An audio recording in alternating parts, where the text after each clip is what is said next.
Hinjawadi IT park मधून एक धक्कादायक आणि मन हेलावून टाकणारी घटना समोर आली आहे। आयटी क्षेत्रात कार्यरत असलेल्या 24 वर्षीय सॉफ्टवेअर अभियंत्याने आत्महत्या केल्याची घटना मंगळवारी 6 तारखेला पहाटे उघडकीस आली।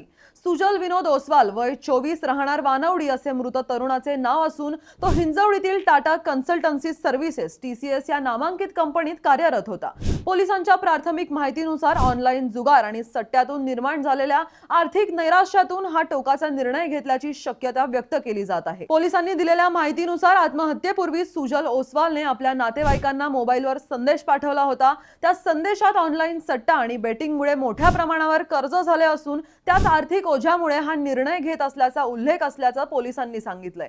या प्रकरणाचा पुढील तपास हिंजवडी पोलीस करत आहेत। दरम्यान ही घटना केवळ एक बातमी नाही तर आजच्या तरुण पिढीसाठी गंभीर इशारा आहे। ऑनलाईन जुगार, सट्टा आणि झटपट पैशाच्या मोहात अडकून अनेक तरुण मानसिक, आर्थिक आणि सामाजिक संकटात सापडत आहेत। अपयश आले तरी आयुष्य संपवणे हा उपाय नाही। प्रत्येक समस्येला मार्ग असतो, फक्त तो योग्य वेळी शोधण्याची गरज असते हे त्यांना समजलं पाहिजे। दरम्यान यावर तुमचं काय मत आहे ते आम्हाला कमेंट करून नक्की सांगा आणि पाहत रहा PCMC न्यूज।